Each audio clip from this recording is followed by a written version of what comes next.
Welcome everyone to another edition of Play It Through, and on this edition it's Super Mario Advance, brought to us by Nintendo. During the days of the GBA, Nintendo would re-release Super Mario's 2, 3, World, and World 2, aka Yoshi's Island, as the Super Mario Advance series. While most of these did not seem drastic differences compared to their original SNES counterparts or NES counterparts, however, Super Mario Advance, based on Super Mario 2, actually saw some significant changes. While the game still is Super Mario 2, they added some power-ups, changed around some bosses, and some of the layouts of the levels. So here we go with Super Mario Advance for the GBA.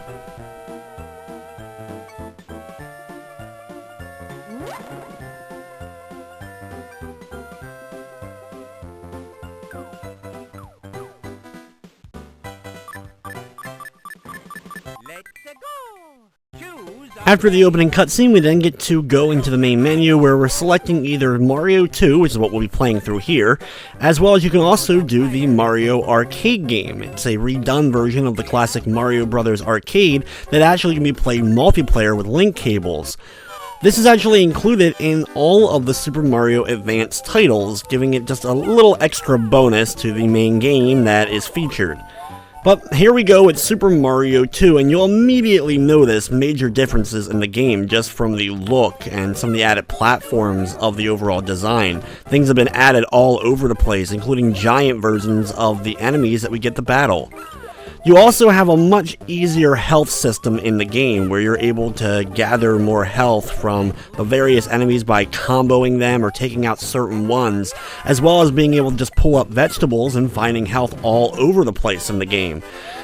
This ends up making the game a lot easier overall in a lot of ways. You still have the other zone to travel to in order to find potentially the mushrooms, though there is an added bonus to these levels. Once you complete the game for the first time, you can replay it for the Yoshi Challenge. The Yoshi Challenge actually adds 2 eggs to every one of the levels for you to find. It's a little bit difficult because you have to actually search in the alternate zones using the potions in order to potentially find these different eggs. And if you end up dying after gathering the eggs, you lose them and have to re-get them, making it a bit of a difficult challenge overall. There's also, as you may have noticed, giant coins for you to collect in each of the levels. There's a total of 5 in each stage, and it does keep track of how many you've gathered in total, with your goal being, of course, to find them all, but it doesn't really add anything to the game. So for this run, I'm just going to be grabbing a few here to showcase that you get an extra life if you're able to find all 5 of them. But other than that, you don't get any really big reward for finding every single one of them in the game. For this run of the game, I will be completing each of the stages and alternating between which of the Mario characters I play as, starting with Mario, then doing Luigi, Toad, and Peach. This allows you to actually play as all of the characters a total of 4 times each when going through each of the stages and levels. An added little thing is you have a small cutscene before you end up battling each of the bosses, and this includes the Burrows. Overall, an interesting little added feature, but ends up being a bit annoying when you end up seeing these Bertos and just freezes the gameplay for a couple of seconds before you're able to get control of your character again. For, of course, the Burrows, we're going to grab the eggs that they shoot out, throw 3 back at them in order to damage them, taking them out and grabbing the crystal before moving on through the gate and going to the next level. Just like in the original Mario 2, there's the slot machine bonus game that you can earn coins by using the potions and pulling up the vegetables while going through the portals in order to get coins that you can then spend here. What's added into the mix, though, is you can actually bet multiple coins at a given time. So you can bet all your coins, and if you're able to get something good, you can get a ton of extra lives that way. The biggest issue, and my only real issue with Mario Advanced, is because of the resolution of the Game Boy Advance. This screen is much smaller as far as what you're able to see. This causes a lot of scrolling that's needed to be done when going through certain areas. The screen will constantly kind of shift in certain places, much more so than it did in the original Mario 2, which can be a bit annoying, and you'll definitely notice this as we get farther in. Here we make it to the end of 1-2, facing off with another one of the Burrows. Another simple battle here. Just gonna jump on these eggs and throw them at it in order to defeat this poor innocent Berto. You'll also notice that there's a lot of extra health in every one of the boss encounters and chambers. There is extra health to gather, so it makes these also pretty easy to get through. 1-3 is the first of the... I also like that they actually show you the stats for each of the characters below them at the character selection screen. These stats are the same as the original Super Mario 2, but it's nice to have them here so you can tell exactly what they are in case you've never played the original Mario 2 before. 1-3 starts with a little bit of platforming and also does contain the warp zones from the original, so if you want to warp instantly to level 4, you can still do that by entering into the vase to the right of this door by using a potion first. We have to start off, of course, by climbing up. I love the new added animations of doing the super jump. In the game, if you duck for a few moments, you'll start flashing, and when you jump, you'll do a flip jump, allowing you to go much higher, and it's needed. Here's where you start to see, though, examples of why the resolution of the screen can be a bit difficult. Because of not being able to see everything going on, it can be hard to see enemies above you when jumping up, so I end up running into things from time to time. But with the added increase of the extra little bits of health everywhere, it's not so bad to deal with. Climbing up to the very top, we enter into the door to grab the first key of the game. This, of course, awakens Phanto, who chases us down trying to hit us while holding onto the key. Watch out for the Sniffet firing out its projectiles before heading down even farther and entering into the locked door to the right here. Make sure that you're hugging right on the D-pad so that you don't accidentally end up falling into those spikes. There's a little bit of health here, as well as we're just going to travel through to the end and make it to the first of the actual bosses of the game. The first boss of the game is good old Mauser, and Mauser ends up, of course, throwing bombs at us, trying to blow us up. So we're going to grab those bombs and launch them back at Mauser. When you get close to him, you still have that little bit of a cutscene, just like with the other bosses. And actually, there are two Mauser fights, just like the original Mario 2, but they're done in different places. Instead of having Mauser in level 1, and then also again in level 3, instead here we have Mauser in level 1, and then we also have a second Mauser fight in level 6, replacing the second battle against Trichloride. Instead of facing off with the second Mauser in World 3, we actually have a new boss that's introduced into the game. Choose a player.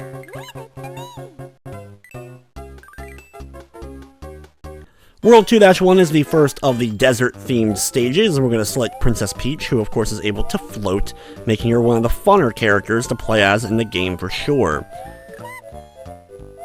I love being able to combo multiple jumps in a row with her and just kind of keep her going on a nice little quick pace throughout, making it eventually to the pyramid at the end and entering into the door. Right to the right of it is a giant ninja who we're going to throw over to the left to take out the Shy Guy. Doing so will get you a heart if you do need it at this point, thankfully. We then have to dig our way through the sand, which is always one of the more annoying aspects of this game. The two desert levels having to dig through the sand can be a bit of a pain, especially not being able to see very far ahead of us as far as above us, allowing enemies to kind of like fall down the openings that we've been digging and eventually land on top of our heads. Be careful of the Sniffet on the far left side firing at you, and then head down the ladder once you finally do make it to the bottom. Interestingly enough, they also changed up the vases in the game. I'll showcase one of them here. They've become kind of little bonus areas where you usually have a health or an extra life at the bottom of them, and then you can ride this little Ferris wheel back up to the top and head back on out. Just a nice little cool change to these little added things. Once we enter into the door, it's time for another mini-boss against Berto. This fight is a little bit annoying because there is a pit to the left of us, the first time we've had to deal really with pits during these boss encounters. You'll want to fight Berto from the right side to make things easier, but if you want that added bit of challenge, you can fight it from the left side and take it out that way. Once Berto is taken care of, though, we grab the crystal and move on to 2-2.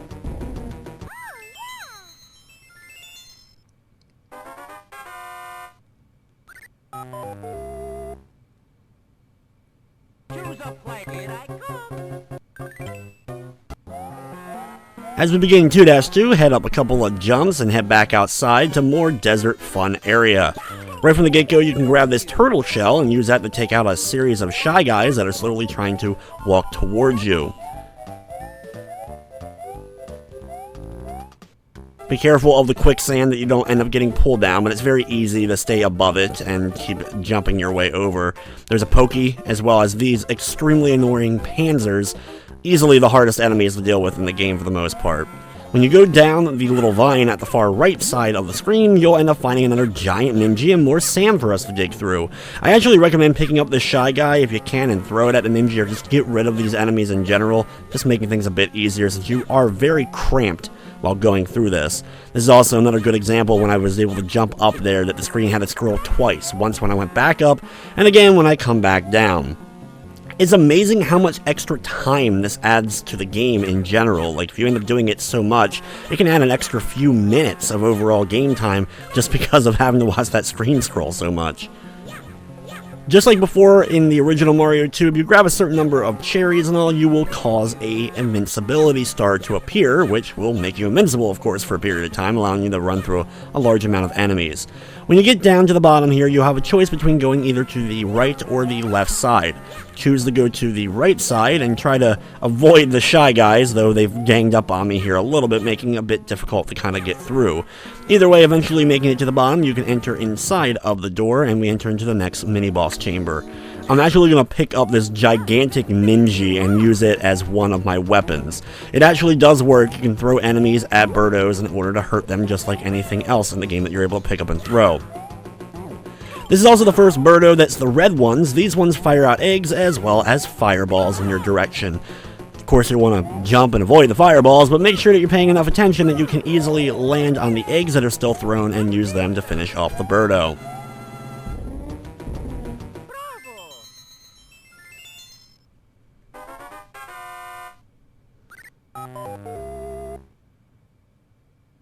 Choose a player. Here we go. The third desert level starts us off underground, so we're going to climb up this ladder to the top. Heading on over to the right, a few Bezos start trying to attack us, so we're going to try to jump on them or avoid them, and continue along our straight path to the right. Pretty simple jumping that we'll have to do along the cactuses and the bones that are scattered throughout, a little bit of health as well, before making it to the pyramid not too far in. Once you're inside here, you can either choose the left or right side to drop down. Either way is going to take you where you need to go. Once you do end up landing, head on over to the left side. You'll see a bunch of the Phantom Mask above you, as well as a locked door that we can't open yet, of course. To get the key, we need to start heading downwards, digging our way through the sand. Eventually, we'll make it to where we need to go and find the key, but we just have a lot of digging to do first. Thankfully, the area opens up a little bit during this, so that we're able to have a bit more space as far as avoiding the Shy Guys. Here I grab myself an invincibility star from grabbing a few of those cherries, and I can actually run through some enemies. It's a little known fact, you can actually use the invincibility stars to take out Phanto. It's one of the only things in the game that you can use to take out Phanto, so if you're able to keep a star long enough and grab a key and Phanto's chasing you with it, you can actually take him out. But it's difficult to do so, especially considering that the invincibility doesn't last all that long. Once you have the key in your possession, just jump your way all the way back through all the sand that unfortunately has refilled. So enemies are just kind of in their normal places, so you have to be really careful when jumping that you don't accidentally hit one when jumping up. Inside the next room, just a little bit to the right, is a few Shy Guys waiting for you. Be careful of the Panzer here and continue over to the right. You'll have a couple of Cobrats you'll have to jump over, but grab the crystal and move on into the gate to face off against Trichloride.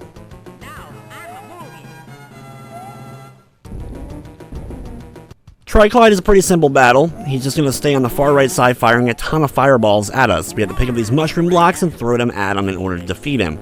I love the fact though when the cutscene's initiated here, I'm already throwing one so that as soon as it ends, he ends up getting hit. Take all three of them and launch them at him in order to quickly get rid of them and move on to world number 3.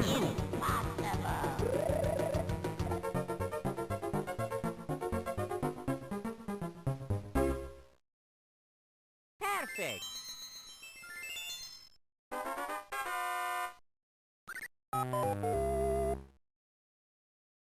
Choose a player. One of the things I love is you actually have that level selection that has each of the levels, how they kind of connect to each other and all that stuff, and you can actually use this to go back to previously explored levels, and it's very reminiscent of the level selection thing from Doki Doki Panic, the original version of Mario 2. In that version, though, you actually had to beat the game as every single one of the characters, so you had to beat the game 4 times in order to have a completed run of the title. However, I thought that was a nice little touch having that included here. In this stage, we start off by climbing up this waterfall, grabbing the Pidgeot off of its magic carpet, and use that to fly up and eventually find this vine.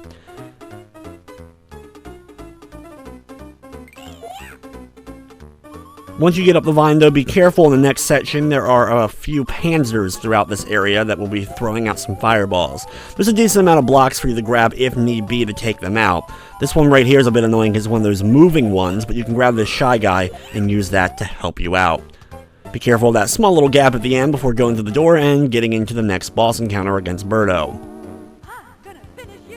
For this Berto, there's a couple of mushroom blocks over to the right side. You can use those to quickly help you out and get rid of the Berto and move on to level 3-2.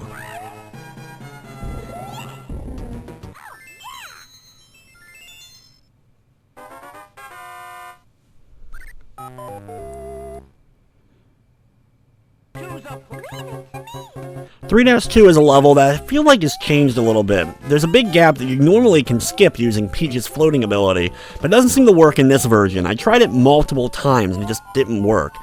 Over to the right, when you pick up this POW block and head down, to the left of this is a gap that you can float over in the original version, but in this one, for some reason it doesn't seem to work. Maybe it's just my luck not being able to do so, I keep messing it up, but it just seems like it wasn't able to be done. Either way, we're going to head to the right and head down this ladder to this annoying room where you have to use these bombs in order to blow open each of these walls. You have a limited number of bombs, and since the bombs explode not too far after you pick them up, it can be a bit annoying to get through this area. Also, considering you can't drop the bombs from the ladders, makes it even more annoying overall. If you mess it up, you'll have to backtrack and leave the area and come back in, but unfortunately all the walls respawn back to their original state. Be careful of the little panzer above you here, and then head down the next ladder. Now here we can use a little bit of a shortcut. You can float over this gap to the left, and once you do so, climb up here, grabbing another bomb, and blow open the left wall.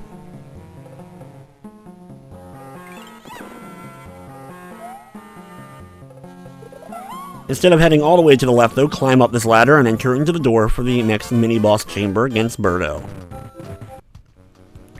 For this fight, there are some mushroom blocks over to the left, but you have to be careful that you don't accidentally grab one and fall down below. You'll have to then super jump your way back up, which can be a bit annoying. Still, relatively easy fight for us to take care of. Once Berto is defeated, though, we're moving on to 3-3. Also, keep in mind that your health stays the same between levels, so if you're small, Mario, Peach, Toad, Luigi, whatever it may be, going into the next stage, you'll remain small. Even if you switch characters, you still end up remaining small, so you may want to grab some extra health if you end up getting hit during the Berto encounters. Choose a player. Here I come. As 3-3 begins, we're going to climb up a little bit, entering inside of this door and heading to the right. Once we do so, we're greeted by some albatrosses that are dropping bombs down on top of us before entering into this door. This room is a bit annoying, but there's a bit of a shortcut we can take. We're going to use these ninjas using a super jump in order to get our way up here and instantly enter into this door. Just a small little shortcut you can do. You then start having to climb up, dealing with all these Shy Guys that consistently keep spawning from the pots. Thankfully there's health here I'm able to grab in case you've taken damage or you were small already like I was going into this section. Pretty easy to get up this area, but a little bit more annoying when we have to come back down in a few moments, adding into the fact that we have to grab this key, and then Phanto is chasing us the entire time as we're heading back down.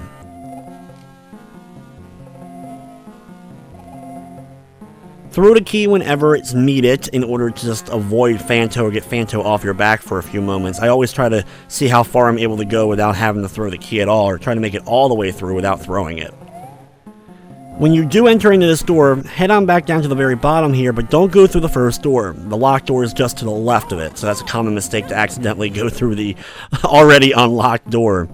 Once you go in here, start working your way up. It's a bit tricky to see, once again, because of the small resolution, so the screen can be a bit difficult. Thankfully, there's some health here in case you lost any during the Phanto encounter.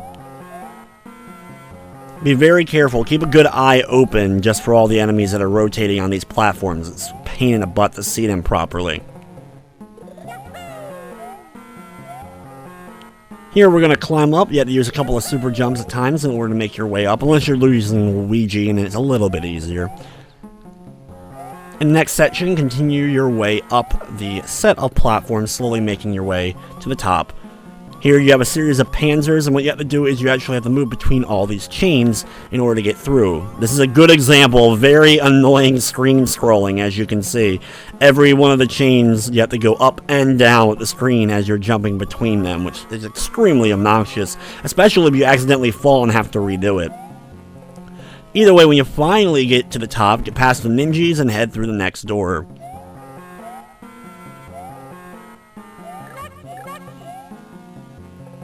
Once you're in here, start heading your way up to the top as we near the end of this stage.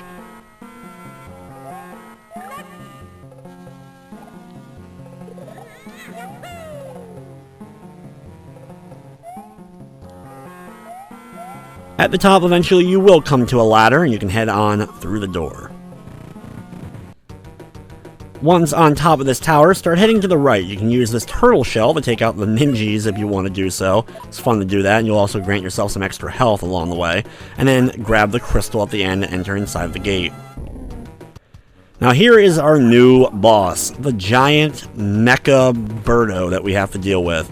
It's a pretty simple fight. Mecha Burrows stomps the ground, causing an earthquake, and then tries to charge into you. If you don't jump in the air when it ends up coming back down and shaking the ground, it can be a bit difficult and you'll end up taking damage when Berto charges to the left if you are unable to stop shaking before it hits you. Every so often, the Berto will finally fire out gigantic eggs, and when it does, you can pick up these giant eggs and use them in order to hit Berto. You then have to just repeat the process. It takes more hits than it feel like it's needed for this particular fight, but still, it's really cool that they even added an extra little fight to this version of the game.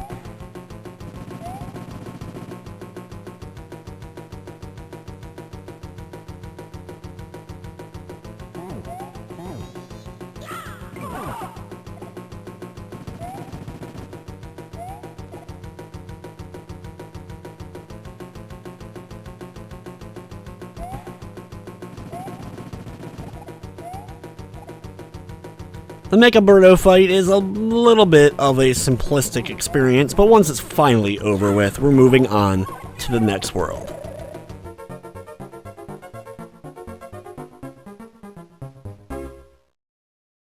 No problem.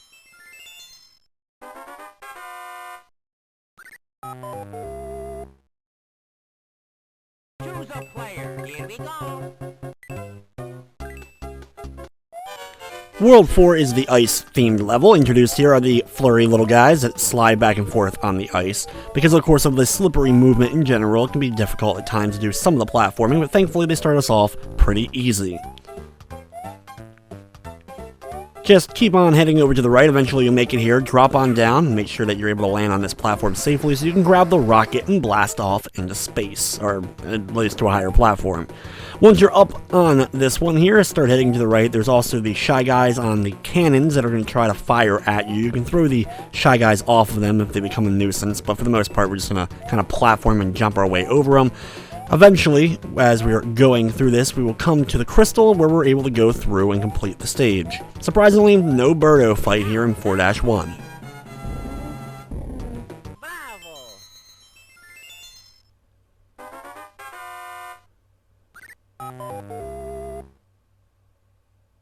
Choose a player. 4-2 is one of the more difficult levels in the game. Start off with a giant POW block and some porcupos. Still my favorite representation of a porcupine probably ever in a game. But it's this part that's difficult. Here you have a whole lot of Bezos that are flying your direction. They come in the same pattern every single time, so if you play the game a ton or any version of the game, you're probably going to get used to this pretty quick, but still it can be difficult, especially if you're not as used to it. After that annoying little area, we head on through the door and we make it to this section with all the whales. Be careful of their spouts that are going up because you can run into the sides of them and it'll still hurt you. Standing on top of the water spout though, you're safe and you can actually use it as a platform to get to different areas. Along this whole path in general, there's also the potion and a warp zone if you want to take it. Just to the right here, you'll see this vase, and that vase, if you go through a warp zone thing and then head on down it, you will warp yourself onwards to World 6. At the end of the section, there is another one of the rockets we're going to take, and when you do this, make sure you watch out for the fireballs from this little cannon shooting Shy Guy thing. Throw him off of it, or pick him up, and then make sure you're ducking on top of it, and you can make your way through the series of spikes, eventually going to the door, and to our first Berto fight of World 4. While a simplistic fight overall, because of the slippery ice floor, keeping your traction and being able to make your jumps appropriately may sometimes be a little difficult. Either way, once Berto is done, we're moving on to 4-3.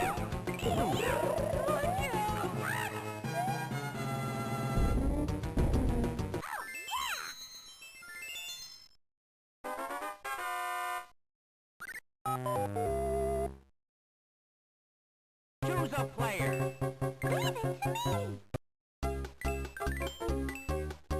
4-3 starts off with an interesting beginning. You're on a platform with a Berto, the standard Berto, but you actually don't want to take out the Berto. Instead, you want to go to the right, wait for it to fire an egg, and then you actually use the egg it fires to head on over to the far right side.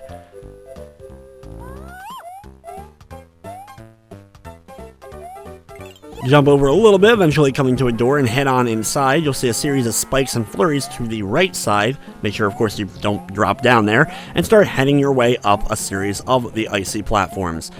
When doing all this, though, there's a whole bunch of the flurries that are coming down towards you, slipping and sliding. So because of the small resolution, it can be difficult to see them when they're about to land on top of your head. So be careful and cautious while traveling upwards.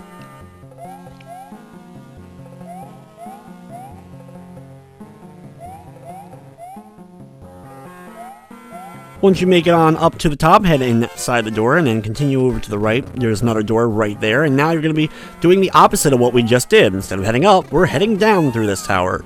Use the enemies to walk across the spikes, or you can be stupid and suicidal like I am and just try to dash your way or float your way over the spikes there. Once you get down to this platform, head inside this room because this is the location of the key for this particular area. There is some health right here though, so make sure to grab it if you do need it, and then grab the key and head through the door before Phantoad chases you down. The flurries can be a little bit annoying here, and because of the small little screen size, it's even more annoying. As you work your way down, throw the key whenever you need to just to get it away from the whole Phantoad thing. These flurries aren't going to be too much trouble, but they will have to either be taken out. Sometimes they're little small short jumps over them in order to get away. Eventually, when you do make it to the bottom, head inside the locked door. You'll now be on another bridge, head over to the right, and into another door. Once inside here, you'll come to the crystal, enter inside the gate, and it's time for the battle against Fry Guy.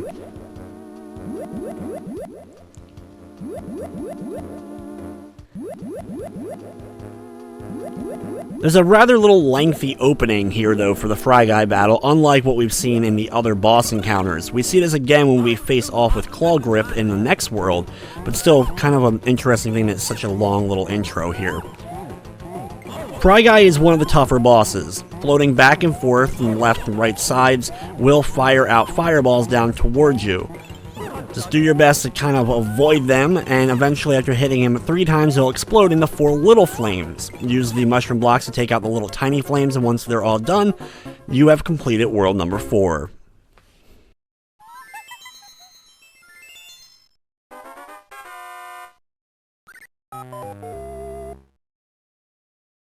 Choose a player. Here I come. World 5 is another one of the plane style of levels, and we're going to start off by heading over to the right, jumping over this Panzer, and then dropping down, being careful not to accidentally fall down any of these pits while doing this.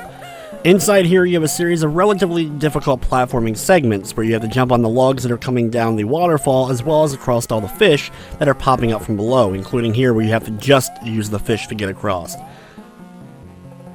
Honestly, as far as the platforming is concerned, it's pretty much the most difficult part as far as this game's concerned.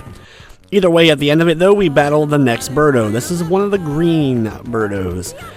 This one only is going to be shooting fireballs at us, so we have to make sure that we use the mushroom block located on the right side of it in order to take it out.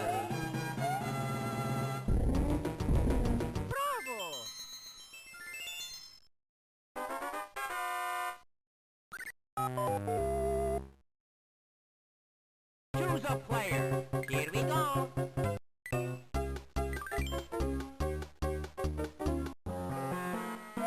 As 5-2 begins, watch out for the giant shy guy before heading up the ladder. You're then going to have a series of platforming segments with Ostros as well as hoopsters that are going up and down a series of trees. You can use, of course, the hoopsters as platforms to kind of get your way through.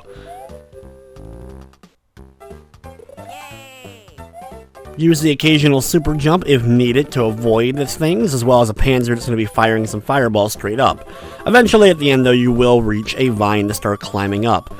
As you're heading on up the vine, watch out, there are some hoopsters on the vines, as well as sniffets on the left and right sides of the screen that can try to fire their bullets at you to hurt you.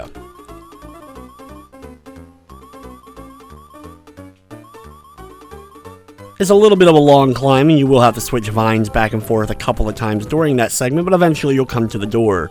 Here, pick up the POW block. You can use it to take out all the ninjas for some extra lives if you time it right, but instead, for the most part, we're going to be just heading downwards. Be very careful when doing this to try to avoid all of the spikes on the left and right sides. There's a nice little clear path for you to take during this segment. You also want to be careful once the area opens up that you start hugging over to the right a little bit. Avoid that last spike, but make sure that you land safely on the platform instead of in between the gaps of the bridge down below. Next up, of course, we have another fight against a Berto. This one's a red one. We can actually use the trouter, the fish that's jumping up, in order to hit it to do a little bit of damage. And then just gotta wait out all the different eggs so that we can finish off the Berto and move on to 5-3. Now I'm a movie. Bravo.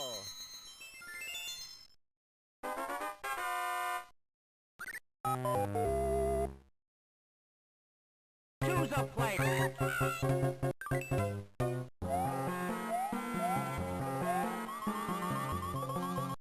As we begin 5-3, it's a pretty simplistic level to start us off, heading on over to the right. Lots of different vegetables and other stuff to pull up from the ground if you want to do so, before eventually making it to the albatrosses and the bombs overhead, trying to drop them down on us. Then it becomes kind of a race to try to get away from as many of them as possible. Make sure that you're out of the blast radius when the few decide to blow up, and then head down here inside and down the ladder. Once you're down the ladder, you can just head on over to the left. After dealing with a whole bunch of bombs, you also have a Panzer waiting for you. I recommend picking up the vegetable and use that to take out the Panzer before heading over to the left and heading inside the door. Now, once inside here, this area is a bit annoying. Take out the enemies using the mushroom blocks if you can, just so they don't end up running into you as they scurry across the walls and ceiling and like. Continue making your way downwards. When you do make it onto the bottom, just head over to the left and start climbing your way back up the opposite side.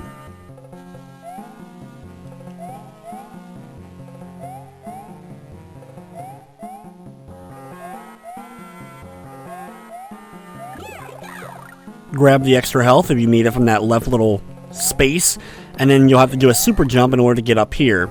Now this segment you have a series of these diagonal style platforms, as well as panzers that will actually walk across them and slowly work their way down, including one that will actually fall down sometimes on top of you if you're not careful, so just kind of keep moving and keep an eye out for it. Thankfully there's only 2 of them during this segment, before eventually going out the opening at the top. As soon as you pop out though, there's 2 gigantic shy guys waiting for you. Take them out. Just to the right there's a sniffet, as well as another pidget to pick up. control the magic carpet and start flying your way over to the far right side.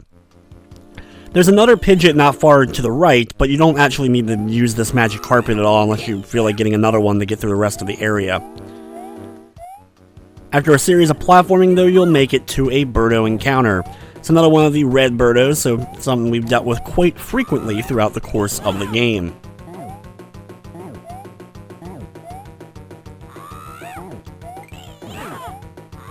Once you're able to deliver the final hit to the Berto, grab the crystal, and then head on over to the right to go through the gate and enter the battle against Claw Grip. Similar to Fry Guy, we have a little bit of a cutscene before the Claw Grip battle begins.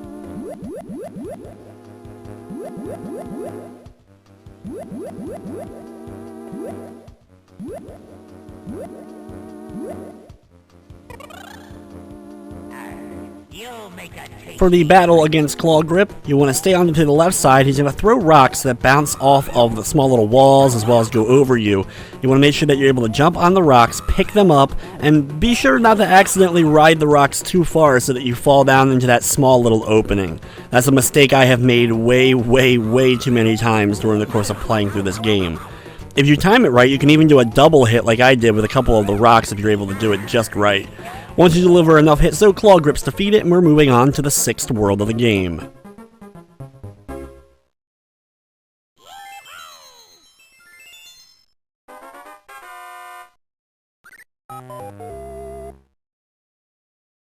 Choose a player. World number 6 is the second of the 2 desert-themed levels. This one's a little bit more challenging than the first time around. Plenty of cobrats, cactuses, and pokies along the way to make sure that we're able to get through the area. There's also plenty of quicksand, so be careful of that, of course, as well. If possible, do a big float or make sure you use the pokies to help you take out the Panzer near the end before entering into the door. Here you have a whole lot of the vases. You want to go into the one just to the right of the last Cobrat. This is the one that contains the key that we need.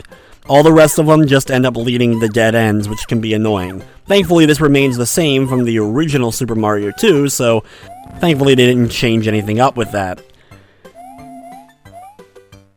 Grab the key and start to climb your way up, watching out for Phanto, of course. Once you're outside of the area, head through the door on the far right side, and you'll enter into another fight against a Berto. This is another one that's one of the green ones that constantly is firing out fireballs. Just use the different blocks to help you out and launch them at it in order to beat it. You'll want to wait for the right moments when the Berto stops firing fireballs and jumps for just a second. Use that as ample opportunity to grab another block and throw it at the Berto in order to hit it. Once you deliver those 3 hits, we're moving on to 6-2. Now this level is a little bit different from others in the game. We're going to be actually riding on top of the albatrosses in order to make our way through it.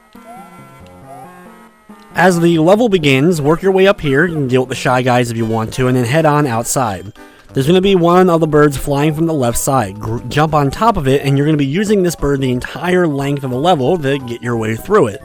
You can use a super jump in order to get over the Panzer that's located a little bit into the level.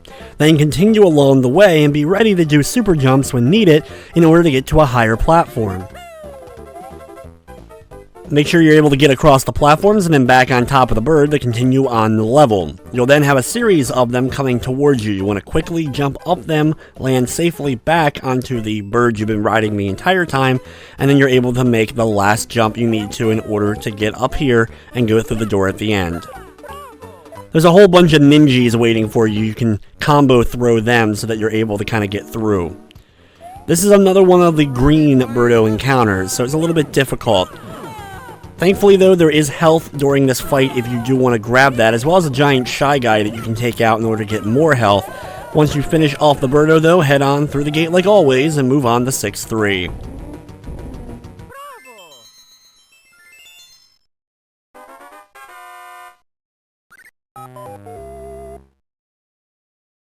Choose a player. Here we go. As we begin 6-3, head up the ladder, and then we're going to take that wonderful shortcut just to the left, you'll start falling into the quicksand. Wait for you to start going under and hold left the whole time. When you see Luigi or whoever you're playing as start to go into the wall, then just start mashing the jump button so you're able to stay afloat in the quicksand long enough in order to make it to the door. Once to the door, be careful of a couple of the smaller platforms. There's a few cloud ones that are a little bit small. Jumping over to the left, eventually you'll make it to the pyramid and enter inside of here. Once inside, another red Berto encounter. Pick up the block and use that to help you out by throwing it at it. You can do a super jump to get up or climb on the gate or whatever you want to do. Either way, take out the Berto and head inside in order to battle the second Mauser.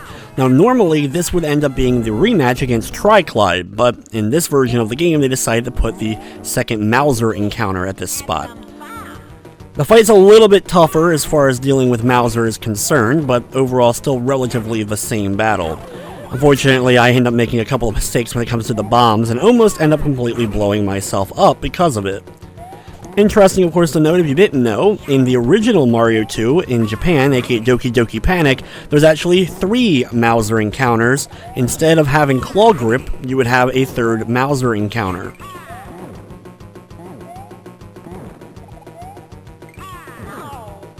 Once we blow up Mauser enough, though, he's defeated, and we're moving on to the 7th and final world of the game.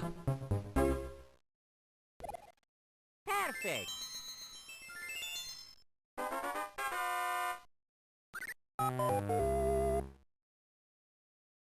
Choose a player.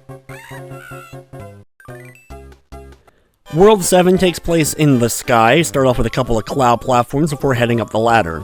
We can take, thankfully, a little bit of a shortcut by doing a super jump in order to get on top of these albatrosses and use them to head on over to the left side. There's a couple of columns and other stuff in your way. You can grab an extra life by picking up this plant if you want to do so, and then grab the plant down here in order to get another one of the rocket ships.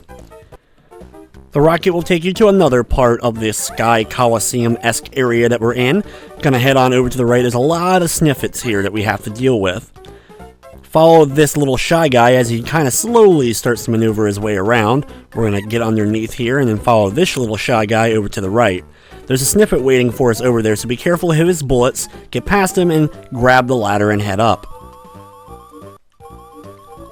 Once you make it up here, watch out for a couple of these guys and grab the next ladder. Now this spot is a little bit tricky because of not being able to see all the way. There actually are ladders above us.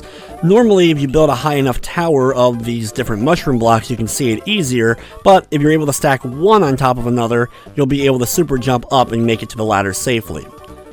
Watch out for the sniffet on the left side and continue climbing up, eventually making to the door at the top. No surprise, another Berto encounter, another one of the green ones. There's a mushroom block for you to use, of course, to help you out during this encounter. Just wait for those right opportunities where Berto's not firing out fireballs, finishing it off and moving on to the final level of the game.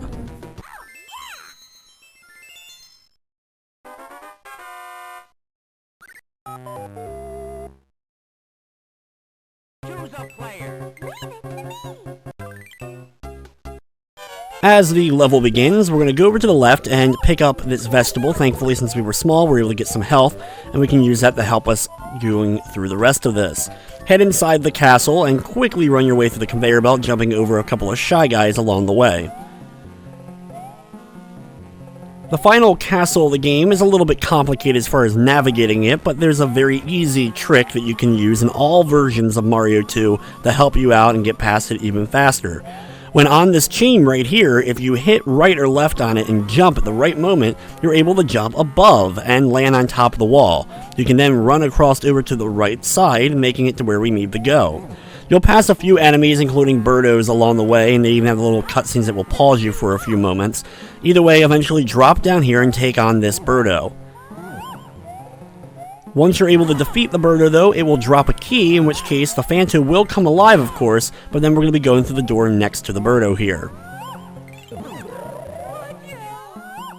Once you go through the door, be careful. There's some enemies just to the left of us. You can use the key to take them out, keep avoiding the Phanto, and enter into the locked door. Now that you're inside of here, it's time for another mini-boss as we have to face off against the gate. The eagle-like head that's been allowing us through passages in the game comes to life and makes us fight it before we enter the final battle against Wart. 3 simple hits takes it out, but still an interesting encounter overall. Once he's defeated, we're now into the boss fight against Wart, the final boss of the game. For this battle against Wart, you have the giant machine that throws up vegetables throughout the course of it. You need to grab these vegetables in midair and then throw them inside of Wart's mouth when it's open.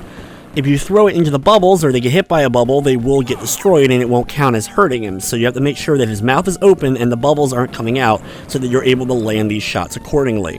It takes a little bit of timing, but for the most part it's a pretty simplistic final boss as long as you're able to avoid the bubbles that he keeps firing out.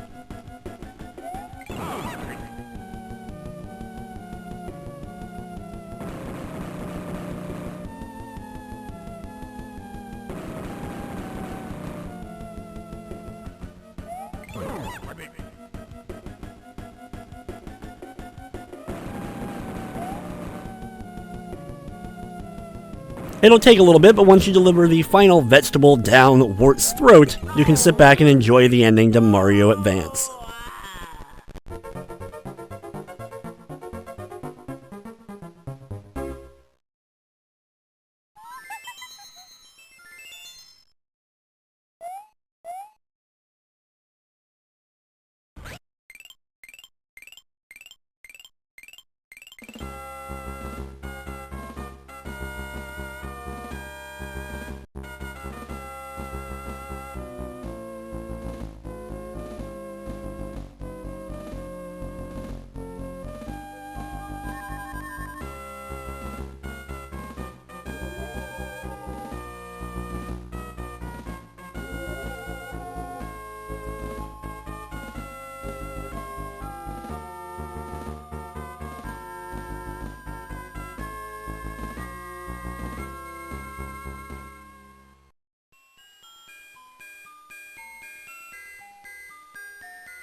The ending in this version remains the same. After getting a little bit of a celebration, we get to see Mario sleeping, as well as the enemy and character roll call.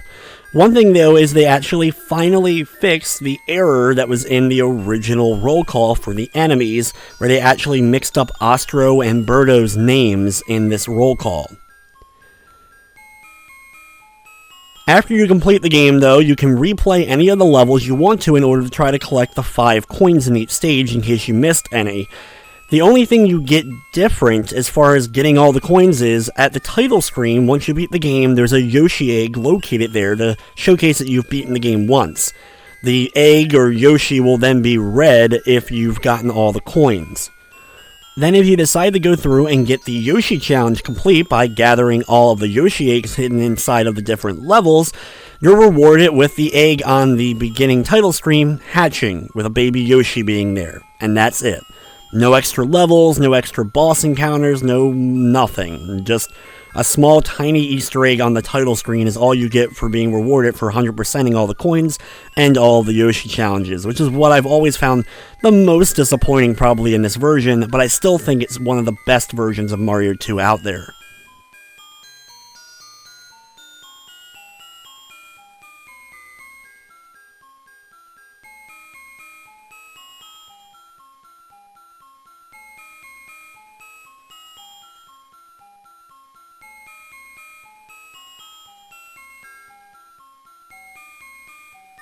As we see the end though, we get to see our top score located at the bottom, and then we can press start in order to save and quit. You'll then see the egg now on the title screen. Like I mentioned, if you get all the Yoshi challenges done, that egg ends up hatching, and if you get all the coins, it's a red egg instead of the green one. But anyway guys, that's going to wrap up this edition of Play It Through. I would like to thank you for watching, and of course, I hope you enjoyed.